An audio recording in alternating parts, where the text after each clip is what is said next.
언젠가도 말씀을 드린 적이 있습니다. 영리하고 재빠른 원숭이를 산채로 사로잡는 방법이 의외로 쉽다고 합니다.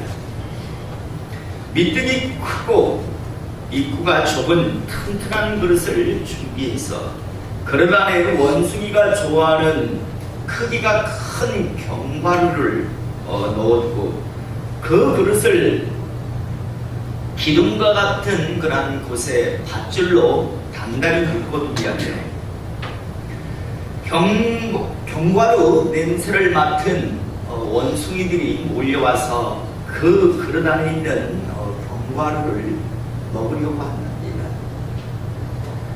이때 갑자기 원숭이를 잡으려고 하는 그런 사람들이 나타나면 대부분의 원숭이는 견과류를 붙들고 있는 그런 것을 손을 펴고 도망을 가는데요. 꼭 욕심이 많은 원숭이들이 있답니다. 이들은 손을 펴지 않기 때문에 그릇 안에 손이 들어가 있고 이미 견과류를 잡고 있기 때문에 손을 펴야 원숭이 손이 빠지는데 손을 펴지 않고 끝까지 잡고 욕심을 부리다가 결국에는 사람들의 손에 붙들리게 되고, 이렇게 사람들의 손에 붙들린 원숭이는요, 남은 생에 평생 비참한 그런 원숭이의 삶을 살게 된다고 합니다. 손에 붙잡고 있었던 견과류면 놓기만 했으면요, 얼마든지 쉽게 도망을 쳐서 야생에서 원숭이로서 행복하게 살 수 있었던 원숭이들은요, 사람들의 손에 붙들려서 결국에는요 비천한 신세로 전락을 하게 되는데, 안타까운 건요, 이런 원숭이의 어리석은 모습은 똑똑하다고 자부하는 인간들에게도 많이 나타난다고 합니다. 붙들고 있는 것을 놓기만 하면 얼마든지 이 땅에서 행복한 삶을 살고 나아가 영원의 때 또한 확실하게 준비할 수 있는 기회를 받았음에도 불구하고요, 끝까지 하나님께서 하나님의 종들을 통해서 하나님의 말씀을 통해서 이제 그 붙들고 있는 것들을 내려놓아라, 손을 펴라고 말씀을 하는데도 불구하고요, 원숭이가 끝까지 손을 놓지 않듯이 인간들 역시도 손을 놓지 않기 때문에 스스로 이 땅에서의 불행한 삶을 자초하고요, 나아가 영원의 때 또한 준비하지 못하고 영원의 때를 맞이함을 통해서 지옥으로 가는 사람들이 많더라고 합니다. 저는 오늘 이 시간 이곳에서 예배드리는 우리 성도님들은요, 제대로 준비하시는 하나님의 사람 되시기를 이 시간 축복합니다. 많은 사람들이 입으로는요 놓는다고 합니다. 너무나 잘 아는 이야기죠. 어떤 사람이 절벽에서 떨어지고 있었습니다. 그러다 겨우 나뭇가지 하나를 잡습니다. 이 사람이 하나님 앞에 기도합니다. 하나님, 이번만 살려주십시오. 그러면 정말 믿음으로 하나님의 사람으로서 평생을 살아가겠습니다. 살려주십시오라고 절기를 했습니다. 하나님을 향해서만 기도했습니다. 그러자 하나님께서 말씀을 주십니다. 네가 지금 붙들고 있는 것을 놓아라. 그러면 내가 지금 책임지고 지금 준비했으니 놓으라고 이야기합니다. 이때 대부분의 인간들은 이렇게 다시 기도한답니다. 하나님, 이건 못 넣습니다. 이것만큼은 저는 못 넣습니다. 아무리 저보고 믿음으로 놓으라고 하지만 못 넣겠습니다. 그래서 결국에 끝까지 그걸 붙들고 있다. 하나님의 은혜는 떠나가고요, 결국 영원히 그 나무뿌리를, 나뭇가지를 잡고 있을 수 있나요? 결국에는 떨어져서 죽는다고 합니다. 저는 다시 한번 우리 성도님들은요, 이 땅에 살아가시면서 하나님께서 놓으라고 하는 것이 있을 때는 그걸 놓으심을 통해서 이제 남은 생에 정말 하나님께서 주시는 그 행복을 누리시고 나아가 영혼의 때를 준비하실 수 있는 하나님의 사람 되시기를 다시 한번 축복합니다. 우리는 하나님의 말씀이 성경 속에서요 아주 극명하게 나뉘는 두 부류의 사람을 쉽게 보게 되는데, 즉 하나님의 부르심의 기회와 은혜가 각자에게 주어졌을 때 자신들이 붙들고 있는 것들을 믿음으로 내려놓음을 통해서요 하나님이 주시는 그 기회를, 은혜를 자신의 것으로 만드는 사람이 있는가 하면요, 또 어떤 사람은 끝까지 끝내 내려놓지 못함 때문에 하나님께서 주시는 그 구원의 기회를, 구원받을 기회를 스스로 놓치는 사람들입니다. 예를 들자면 첫 번째로요, 물질에 대한 욕심을 내려놓지 못해서 결국 하나님께서 주시는 그 구원의 기회, 축복의 기회를 놓치는 사람을 우리가 보게 됩니다. 이 사람은 바로 누군가 하면 주님 앞에 나왔던 부자 청년입니다. 이 부자 청년은요 주님 앞에 나와서 자신의 평생의 궁금함을 이제 질문으로 던집니다. 선한 선생님이여, 내가 무엇을 하여야 영생을 얻을 수 있습니까? 라고 질문을 던졌을 때 주님께서 하나님의 말씀에 순종하라고 이야기합니다. 그러면서 도대체 어떤 말씀, 어떤 계명을 이야기하느냐고 하니까 살인하지 말라, 간음하지 말라, 도적질하지 말라, 이런 말씀이 이미 주어지지 아니하였느냐라고 하자 이 부자 청년이 이야기합니다. 그런 말씀은 제가 어렸을 적부터 다 지켰습니다 라고 이야기해달라고 합니다. 이때 아마 주님께서는 그 청년을 아마 귀하게 보셨던 것 같습니다. 그래서 주님께서 어마어마한 축복의 말씀을 그에게 하십니다. 어떤 축복의 말씀을 하셨는가 하면, 내게 아직도 부족한 한 가지가 있으니 가서 내게 있는 것을 다 팔아 가난한 자들에게 주라. 그리하면 하늘에서 보아가 내게 있으리라. 그리고 와서 나를 따르라. 라는 축복의 말씀을 주십니다. 여러분, 이 말씀이 축복의 말씀으로 들리시기를 이 시간 축복합니다. 그게 무슨 축복의 말씀이야 라고 여러분들이 생각이 든다면 아마 여러분들에게는 지금 하나님에 대한 믿음이 없으실 겁니다. 오늘 이 부자 청년에게 했던 말씀이 왜 축복의 말씀인가 하면, 너의 소유를 가난한 자들에게 다 나누어 주어라. 이 말씀만 보면 야, 이거 축복의 말씀이 아닌 것 같지만요, 그 다음에 하시는 말씀이, 네가 그렇게 한다면 하늘에서 보아가 내게 있으리라. 하늘에서보다 더 큰 축복이 너에게 주어질 것이다 라고 약속을 하십니다. 그리고 더 나가서 너는 나를 따르라 라고 말씀합니다. 나의 제자가 되라 라고 말씀을 하고 계십니다. 이건 어마어마한 축복입니다. 그런데요, 놀라운 것은 그 사람은 재물이 많은 거로 이 말씀으로 인하여 슬픈 기색을 띠고 근심하며 가니라 라고 되어 있습니다. 결국에는 물질이라고 하는 것을 놓지 못하기 때문에요, 하나님의 큰 축복도 스스로 놓치고 나아가 제자의 그런 삶도 잃어버리고 결국엔 멸망의 길을 가는 사람을 우리가 보게 됩니다. 그러나 성경에는 이런 사람만 있는 게 아니라 우리가 잘 알다시피 주저없이 물질이라고 하는 것을 놓아버리는 사람도 있습니다. 어떤 사람인가 하면 누가복음 19장에 나오는 삭개오라고 하는 사람인데요, 이 사람은 여리고성의 세리장이었습니다. 제가 자주 말씀드리지만 당시 세리라고 하는 직업은 사람들로부터 비난받는 직업이었습니다. 이런 비난받는 직업임에도 불구하고 그에 대한 욕심이 있던 사람이라는 뜻입니다. 사람들이 뭐라 하든 돈이 있으면 제일이지라고 하는 그런 생각을 했기에 아마 세리장, 누가 억지로 너는 세리를 하라고 한 것이 아니라 얼마든지 간들 수도 있었음에도 불구하고 이 사람이 세리장의 위치까지 올랐을 때는 그만큼 물질에 집착을 하는 사람이었습니다.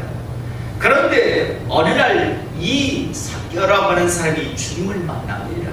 주님이 그의 이름을 불러줍니다. 그는 너무너무 감격합니다. 그래서 주님께 어떤 말을 하는가 하면 내 소유의 절반을 가난한 자들에게 주겠사오며, 여러분, 물질에 집착하던 사람이 자신의 재산의 절반을 주저없이 내놓는다는 것, 이거 쉽지 아니하였을 겁니다.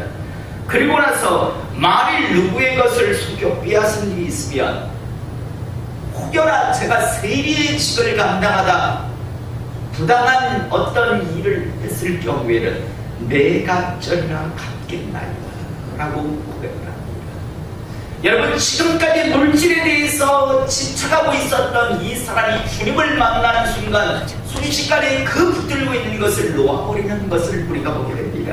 이때 놀라운 말씀이 주님으로부터 그에게 전해집니다. 예수께서 이르시되 오늘 구원이 이 집에 이르렀으니 이 사람도 아브라함의 자손이니이로다 라고 말씀합니다. 여러분, 그토록 유대인들이 아브라함의 자손이라고 말할 때 너희는 아브라함의 자손이 아니고 독사의 새끼들, 마귀의 새끼들이야 라고 그렇게 말씀하시던 주님이었는데요.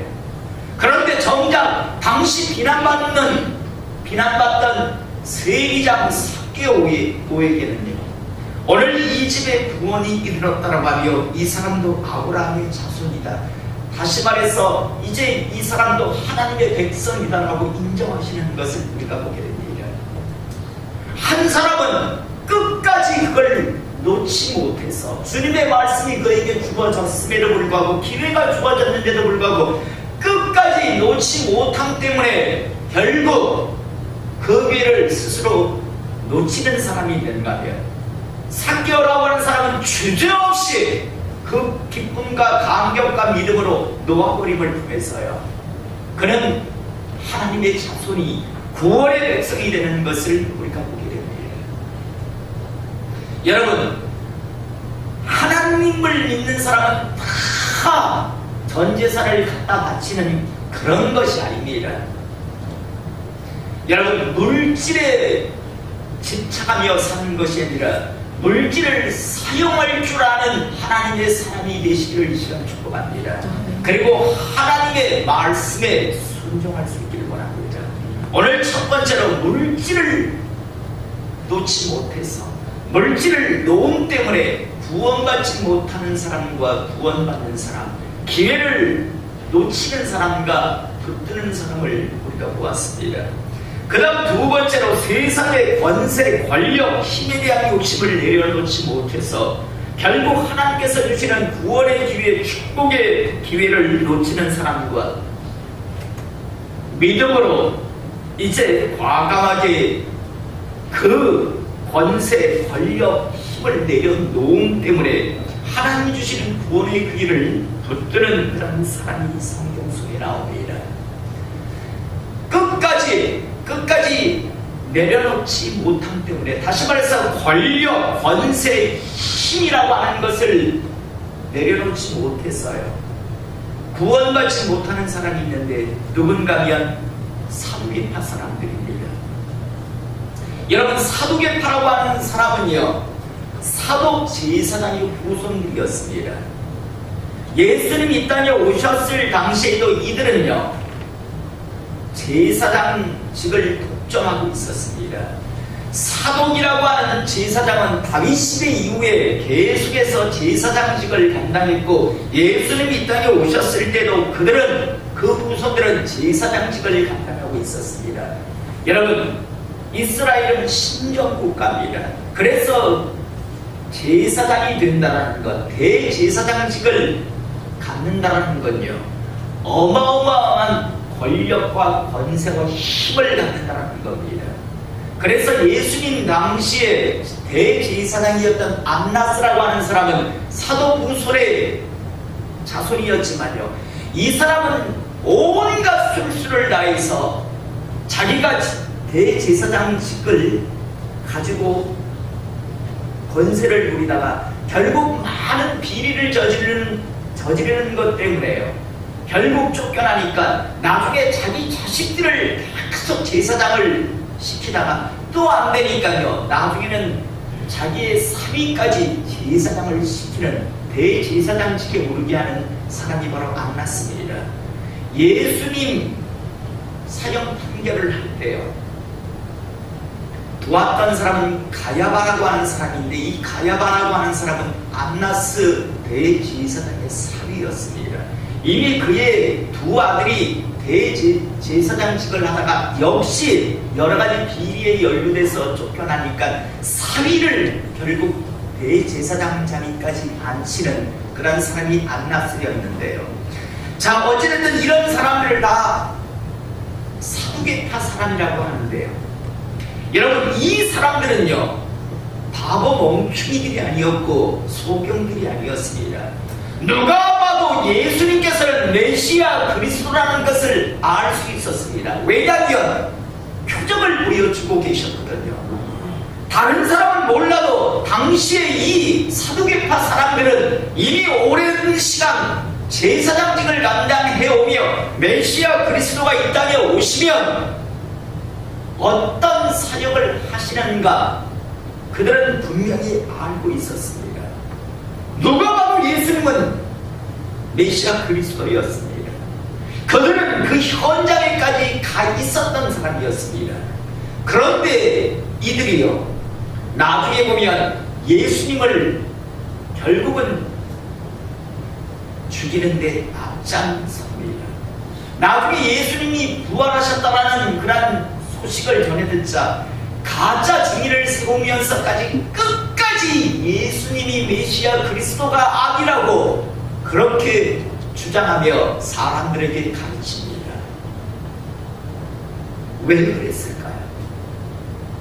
왜 사두개파 사람들은 예수님의 그 표정을 보며 당신이 메시아였군요, 정말로 오랜 시간 기다렸습니다라고 예수님을 영접하지 않고 끝까지 분명히 메시아 그리스도인 걸 알겠는데도 불구하고 끝까지 예수는 메시아 그리스도가 아니라며 그렇게 부정했을까요?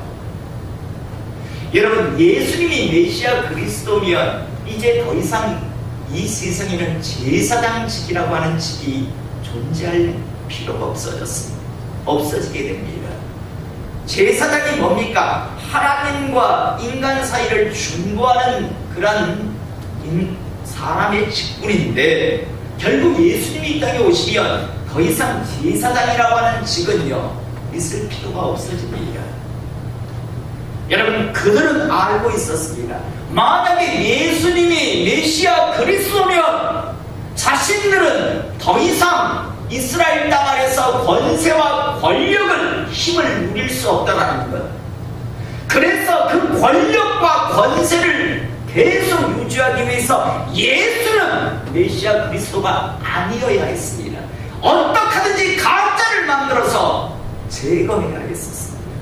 그래서 누구보다도 앞장서서요 예수는 가짜라고, 그리고 나중에 부활의 그 소식이 전해져도 끝까지 사람을 매수하면서까지 예수는 부활하지 아니하였다, 예수의 제자들이 시신을 훔쳐왔다라고 그렇게 사람들에게 소문을 퍼뜨리는 것을 우리가 보게 됩니다. 권세를 조금 더 유지했을지는 모르겠습니다. 권력을 유지했을지는 모르겠습니다. 그러나 안타까운 건 이미 그들도 지옥에 간 지 한 2000년이 되었고요. 앞으로도 영원히 그 안나스 가야바를 비롯한 사두개파 사람들, 끝내 예수를 부인하고 부정했던 자들은 지옥 불구덩이에서 고통받을 겁니다. 여러분, 이런 사람만 있는 것은 아니었죠. 주저없이 세상의 권세, 권력, 힘을 내려놓는 사람도 있었습니다. 누구였는가 하면 가장 먼저 우리가 잘 아는 사울이라고 하는 사람, 나중에 바울이 되는 사람인데요. 이 사람은 당시 전도 유망한 그런 유대 사회에서 장차 힘, 권력, 권세를 부릴 수 있는 그런 사람이었습니다. 가말리엘 문화생으로서요. 그는 바리새파 사람 중에서 바리새파 사람이라고 할 정도로 누구보다도 열심히 있는 유대교주의자였습니다. 그런데 그가 주님을 만나는 순간 주저없이 모든 것들을 내려놓습니다. 세상 권세, 세상 권력을 배설물로 자기는 여긴다라고 고상하게 배설물이지, 쉽게 말하면 나는 똥으로 여긴다라고 그렇게 고백하며 주저없이 내던지는 것을 우리가 보게 됩니다. 그 외에도 아리마대 요셉이라고 하는 사람이 있는데, 이 사람은 성경에 보면 존경받는 공회원이었다라고 말씀이 나옵니다. 여러분, 공회원이라고 하는 건 권력, 권세를 당시에 쥐고 있던 사람이었습니다. 그런데 이 사람이요, 나중에 예수님께서 돌아가셨을 때 자신이 준비한 새 빈 무덤을 예수님을 위해서 내어놓고요. 그 다음 본디오 빌라도 앞에 가서 예수님의 시신을 달라고 요구하는 그런 모습을 우리가 보게 됩니다. 누가 봐도 야, 이 사람은 이제 그리스도인이구나라는 것을 세상의 모든 사람들에게 선포하는 그런 모습입니다. 여러분, 지금 예수님이 승리해서 세상 권세를 지금 잡고 있었던 것이 아니라 지금 비참하게 돌아가신 상황입니다.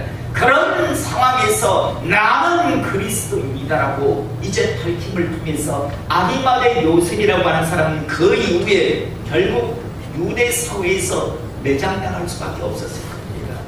하지만 세상의 권세, 세상의 권력, 힘을 잃는다 할지라도 자기는 예수를 붙드는 그러한 신앙을 스스로 보이고 있었습니다.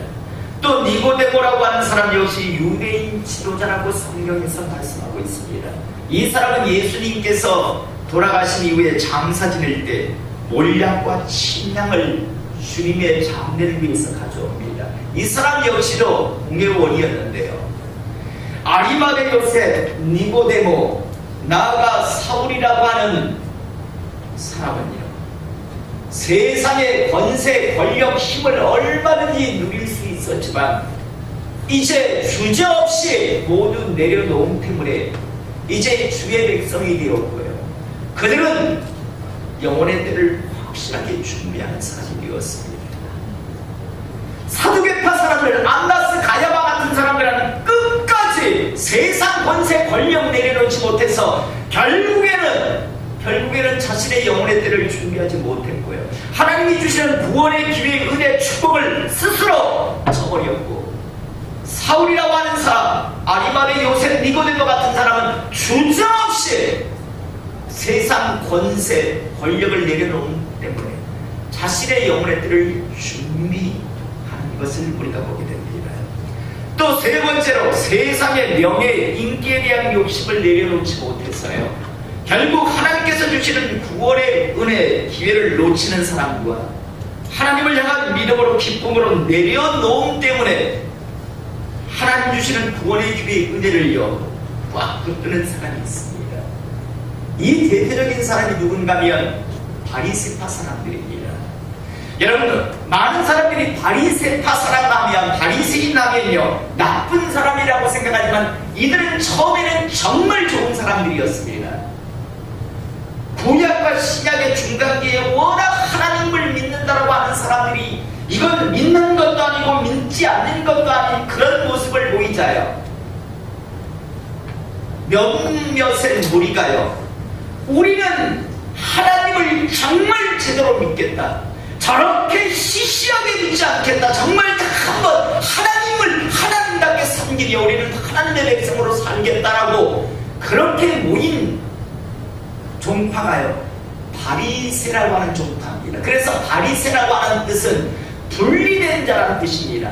우리는 저들과 다르다, 우리는 정말 제대로 하나님을 섬기겠다라고 모여든 사람들이 바리새파 사람들입니다. 그리고 정말 그들은 하나님을 하나님답게 처음에는 잘 섬겼습니다.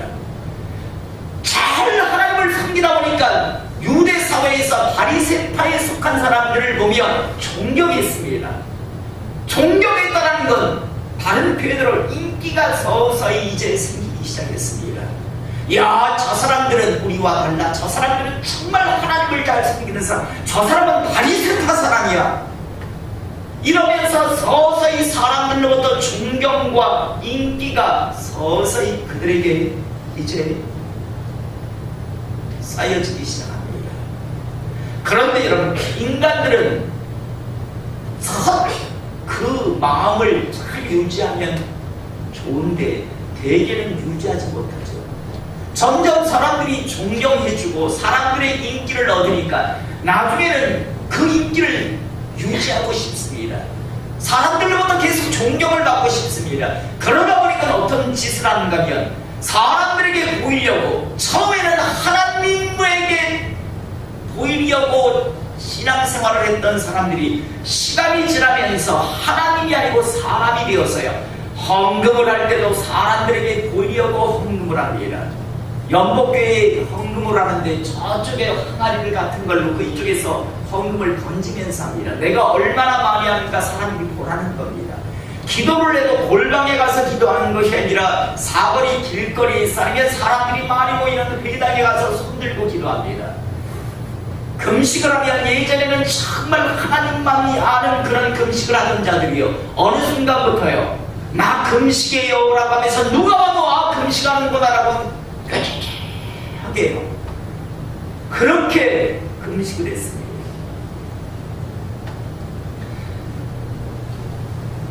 주님이 메시아 그리스도가 되시면요, 이 바리새파 사람들 역시도 모든 인기가 주님으로, 모든 존경이 자기들이 아니라 이제 주님께 가는 것 때문에 그걸 이겨내지 못하고, 그래서 사두개파 사람들에게 동조해서 같이 예수님을 죽이고 예수는 가짜 메시아다, 그리스도라고요 결국 주장하는 그런 일에 동참을 이들은 나중에 하게 됩니다.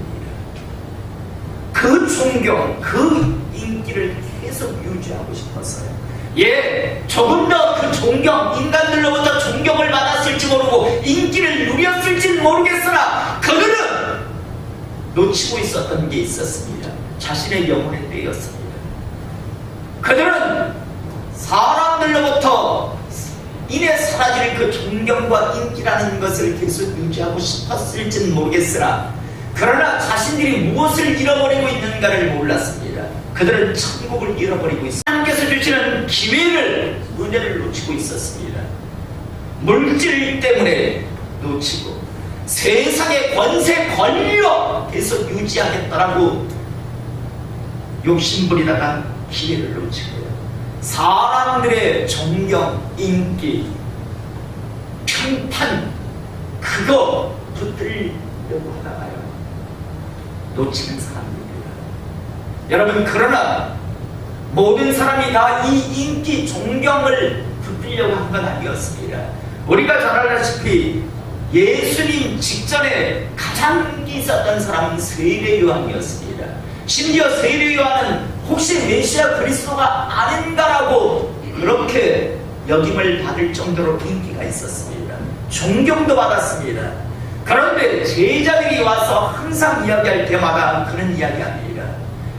예수님은 계속 흥해야 하고 나는 점점 쇠하여야 한다. 예수님은 점점 주인공으로 드러나고 나는 이름도 없는 무명의 엑스트라가 되어야 한다. 항상 분명한 이 신앙 고백을 가지고 있었기 때문에 그는 변질되지 않았고, 그는 2000여 년 전에 천국에 가 있고 지금도 천국에 있고 앞으로도 영원히 천국에 있을 것입니다. 사랑하는 성도 여러분, 우리 모두에게는 분명 마지막 이 땅에서의 순간이 찾아올 것입니다. 한번 여러분들에게 묻고 싶습니다. 우리 모두 각자에게 마지막 순간이 찾아올 텐데 그때 과연 여러분들은 무엇을, 어떤 것 같습니까? 한번 스스로 생각해 보실 수 있기를 원합니다. 살면서 왜 더 맛있는 것을 먹지 못했을까, 먹지 않았을까라는 후회를 하실까요? 아니면 왜 더 많은 돈을 벌지 않았을까라고 하는 그 후회를 마지막 임종의 순간 하실까요? 아니면 왜 더 자식을 많이 놓지 않았을까, 왜 아들 딸들을 조금밖에 놓지 아니했을까, 그거 후회하실 것 같습니까? 아니면 왜 세상이 그 좋다라고 하는 곳을 여행하지 아니하였을까? 아니면 왜 좀 더 열심히 일하지 아니하였을까? 이 후회를 하시겠습니까? 또 아니면요, 왜 더 많이 미워하지 않았을까? 왜 더 많이 훔치지 않았을까? 왜 더 많이 교활하고 사악하게 살지 않았을까? 이런 후회를 하시겠습니까? 여러분, 한번 스스로 한번 마지막 임종의 순간을 생각해 보실 수 있기를 원합니다. 과연 지금 이대로 계속해서 살아간다면 언젠가 틀림없이 반드시 여러분들이나 저에게 임종의 순간, 이 세상에서의 마지막 순간이 있을 텐데, 그때 과연 어떤 후회를 하실 것 같습니까? 저는 한번 이 시점에서 한번 우리 스스로에게 그 질문을, 그리고 그 응답을 갖고 살아갈 수 있기를 시간 소원합니다. 오늘 우리가 읽은 본문 말씀은 솔로몬이 지은, 솔로몬이 성령의 강화 감동하심을 받고 적은 하나님의 말씀입니다. 여러분, 솔로몬이라고 하는 사람이 어떤 사람인가 잘 알고 있지 않습니까? 여러분, 솔로몬의 아버지는 다윗입니다. 그러나 솔로몬의 어머니는 밧세바입니다. 부정한 여인이었습니다. 자랑할 만한 여인이 아니었습니다. 버젓이 남편이 있는데도 다른 남자의 품에 안겼던 부정한 여인이었습니다. 하지만 하나님의 은혜 안에서 다윗을 이어서 이스라엘의 왕이 됩니다. 그건 전적인 하나님의 은혜였습니다. 솔로몬도 알고 있었습니다. 그래서 그가 왕이 되었을 때 하나님 앞에 1000번제를 드립니다. 여러분, 번제는 충성과 헌신을 다짐하는 제사였습니다. 1000번제를 드렸다는 건 하나님 앞에 충성과 헌신을 다짐한 겁니다. 하나님 충성하겠습니다. 하나님 헌신하겠습니다. 하나님의 은혜 안에 내가 왕이 되었사오니 내가 이제 충성하고 헌신하겠습니다라고 그는 왕이 되자마자 하나님 앞에 1000의 제사를 드렸습니다. 그리고 그는요, 왕이 된 초반에는 정말 하나님을 경외하는 인생을 살았습니다. 그런데 중반에 이르러서 그는 하나님의 어떤 영광보다는 자기가 무엇인가 이루었다라는 걸 남기고 싶은 욕심을 품습니다. 그래서 많은 일들을 합니다. 전도서를 읽다 보면 자기가 하고 싶은 일은 다 해보았다라고 이야기합니다. 그리고 사람들로부터 그는 존경도 받았습니다. 그는 요즘으로 말하면 박사학위가 수십 개가 될 정도로요. 그는 당시 최고의 석학이라고 하는 사람보다 똑똑하다라는 말도 하나님의 주시는 지혜 안에서 들을 수 있었습니다. 아내도 여럿이 1000명이나 두었었습니다. 그렇게 살았지만 결국 인생의 말년이 되었을 때 그는 후회하고 있습니다. 다 더덥더라고요. 자기가 뭔가 새롭게 뭔가 만들었다라고, 뭔가 새로운 것이다라고 했다는 것들이 결국에는 이전에도 조금의 모습은 다르지만 다 있었던 것이다. 새로운 것은 없다라고 말씀합니다. 그리고 그토록 똑똑한 체하며 많은 책을 지었지만 그것 또한 다 헛된 것이었다라고 그는 고백합니다. 그러면서 13절, 오늘 14절에 후회로 가득 찬 그런 고백을 한 이후에 13절, 14절에 보면 일의 결국을 다 들었으니 하나님을 경외하고 그의 명령들을 지킬지어다. 오늘 이 전도서를 하나님께서 솔로몬을 통해서 주신 건요, 너희들은 인생의 마지막 순간 후회하지 말라라는 겁니다. 솔로몬같이 후회하지 마라. 후회하지 아니하려면 이 두 가지를 기억해라. 살면서 하나님을 경외할 줄 알라라고 말씀합니다. 여러분, 하나님을 경외할 줄 알기를 이 시간 축복합니다. 추종아, 하나님을 경외한다. 이로써 하나님을 경외한다 뜻이 뭐야? 맞아. 예, 하나님을 경외한다 뜻도 모르는 사람들이 있습니다. 첫 번째는 하나님을 높인다. 여러분, 높이는 인생을 사시길 원합니다. 매사에 몸새야 하나님이 하셨습니다, 하나님이 도우셨습니다라고 인정하시는 인생을 살으시길 원합니다. 내가 했습니다, 내가 잘났고 내가 근면했고 내가 지혜로워서 이 일을 이루었습니다가 아니라 하나님이 하셨습니다라고 항상 인정하시는 인생을 사시길 원합니다. 두 번째로 하나님을 두려워할 줄 아시길 원합니다. 하나님을 무서워할 줄 알길 원합니다. 하나님을 어르고 달래고 데리고 놀려고 하지 마십시오. 이 시대에 너무 많은 자들이 하나님을 무서워할 줄 모릅니다. 하나님이 얼마나 무서운 분인데요, 얼마나 두려운 분인데요. 솔로몬은 충분히 알았습니다. 그래서 하나님을 경외하라. 그리고 두 번째로 그의 명령들을 지킬지어다. 여러분, 이 시대에 믿음 저마다 믿음의 홍수가 이루어지고 있습니다. 여러분, 믿음은 반드시 증명되어야 합니다. 증명되지 않냐는 믿음은 그건 믿음 아닙니다. 이건 저의 말이 아니고 야고보서의 말씀입니다. 하나님의 말씀을 지키라는 것, 하나님의 말씀에 순종하는 겁니다. 하나님의 말씀을 지키지 않고 하나님 말씀에 순종하지 않는 믿음은 그건 믿음 아닙니다. 오늘 그래서 솔로몬이 분명히 말합니다. 하나님을 경외하고 그리고 그의 명령들을 지킬지어다. 이것이 모든 사람의 본분이니라. 이것이 인간의 후회하지 않는 가장 기본이라고 말씀합니다. 여러분, 저는 우리 모든 사람들, 저도 마찬가지고 여러분들도 마찬가지고 인생의 마지막 임종의 순간 후회하지 않기를 시간 축복합니다. 저도 후회하지 않고 여러분들도 후회하지 않기를 원합니다. 다만 감사하며 마지막 순간을 맞이할 수 있기를 원합니다.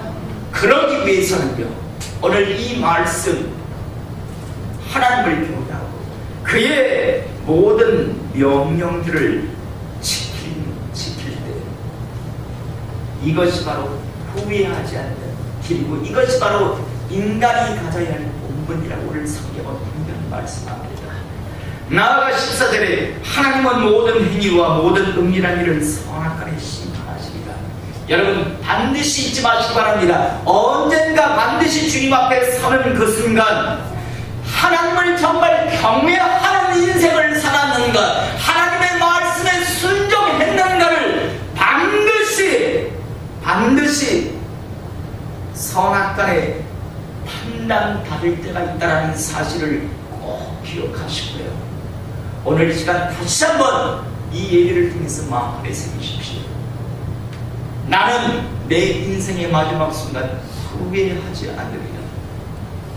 다만 감사하며 마지막 순간을 맞이하고 기대와 설레임 속에서 영내 때를 맞이합니다. 그러기 위해서 나는 이제 남은 생에 하나님을 경외하며 내 삶의 모든 부분들 속에 하나님을 높이고 하나님을 두려워할 줄 아는 인생을 살아가는 거다. 그리고 이후로만 믿음 타령하는 자가 아니라 내 시야는 항상 하나님 앞에 증명되고 있는 하나님 말씀, 하나님의 명령에 순종하리라고 하는 그 말씀을 마음 안에 새기시고 살아가시는 하나님의 사람 되시길 이 시간 축복합니다. 기도하겠습니다.